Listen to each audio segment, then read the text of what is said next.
আসসালামু আলাইকুম। আশা করি সকল বেসরকারি শিক্ষকবৃন্দ ভালো আছেন। উৎসব ভাতা বৃদ্ধির বিষয়ে আজকে দ্য ডেইলি ক্যাম্পাস একটি নিউজ করেছে। যদিও এই নিউজগুলি হচ্ছে ওভারফোন নিউজ, এগুলো কোনো প্রজ্ঞাপন বা নীতিগত সিদ্ধান্তের খবর নয়। বেসরকারি শিক্ষা প্রতিষ্ঠানে কর্মরত শিক্ষকদের উৎসব ভাতা বৃদ্ধির নীতিগত সিদ্ধান্ত নিয়েছে সরকার, এমনটাই বলা হচ্ছে। তবে এই নিউজে বলা হচ্ছে যে নাম অপ্রকাশিত রাখার শর্তে দ্য ডেইলি ক্যাম্পাসের কাছে বেসরকারি মাধ্যমিক ১ সাইদ জেড মোরশেদ আলী তিনি বলেছেন যে শিক্ষকদের উৎসব ভাতা বাড়ানো হচ্ছে, তবে কতটুকু বাড়ানো হবে সেটা নিশ্চিতভাবে বলা যাচ্ছে না। তিনি এমনটি বলেছেন যে হতে পারে যে 50% বা 50%। আপনারা জানেন যে পূর্বে কিন্তু মাত্র 25% উৎসব ভাতা ছিল এবং 50% বৃদ্ধি করা হতে পারে, বা এটা খুব বেশি হলে হয়তো 75% হতে পারে।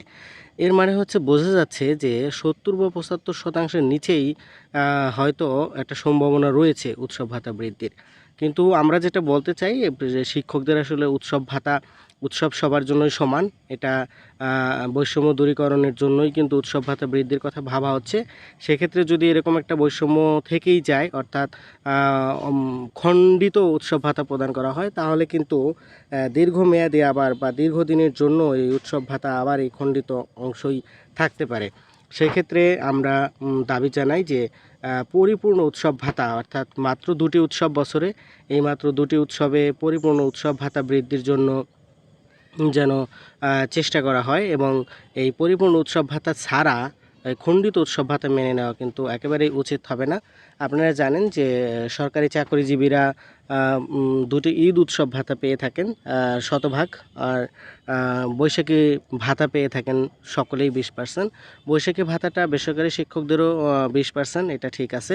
কিন্তু যে বৃহৎ উৎসব ঈদ উৎসব, সেই ঈদ উৎসবে কিন্তু এমনিতেই বেসরকারি শিক্ষকদের বেতন ভাতা খুবই কম।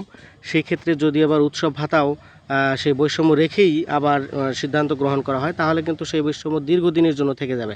আপনারা জানেন যে 25% যে উৎসব ভাতা রয়েছে সেটা কিন্তু দীর্ঘদিন থেকে এই অবস্থায় আছে, এবং বেসরকারি শিক্ষকদের চাওয়া পাওয়া এই উৎসব ভাতা কিন্তু আজকের না, দীর্ঘদিন এই প্রতিবারই ঈদের সময় বেসরকারি শিক্ষকদের দেখা যায় এই উৎসব ভাতার জন্য দৌড়ঝাঁপ দিতে হয়, এবং দিন শেষে সেই উৎসব ভাতা নিয়েই তাদের ঈদ উদযাপন করতে হয়। তাও এটা বেশিরভাগ সময়ই ঈদের সামনে বা ঈদের সময় বা সময় মতো টাকাটা উত্তোলন করা যায় না। অনেক দীর্ঘসূত্রিতার কারণে বেতন ভাতায় তাদেরকে কিন্তু উৎসব ভাতা ছাড়াই উৎসব পালন করতে হয়। সুতরাং যে এটা সরকার ভাবছে সেটা আমরা বলতে চাই যে আমরা কিন্তু খণ্ডিত উৎসব ভাতা মেনে নেব না। অর্থাৎ এই ধরনের প্রজ্ঞাপন এখনও প্রজ্ঞাপন দেওয়া হয়নি, হয়তো হতে পারে যে শেষ দিকে গিয়ে প্রজ্ঞাপন দেবে, যাতে করে শিক্ষকরা এটার প্রতি আর কোনো ধরনের নেতিবাচক কথা না বলতে পারে, এরকম একটা কৌশল, নীতিগত কৌশল থাকতে পারে। কিন্তু আমরা যেটা বলতে চাই সেটা হচ্ছে যে শতভাগ উৎসব ভাতা ঘোষণা করা হোক, সকল প্রকার বৈষম্য অবসান হোক। বৈষম্য দূরীকরণের জন্যই কিন্তু এই চাওয়া পাওয়া। সুতরাং বৈষম্য রেখে খণ্ডিত উৎসব ভাতা আর প্রজ্ঞাপন জারি করা একেবারে সমীচীন হবে না, এবং সেটা হলেও মেনে নেওয়া হবে না। সবাই ভালো থাকবেন। আল্লাহ হাফেজ।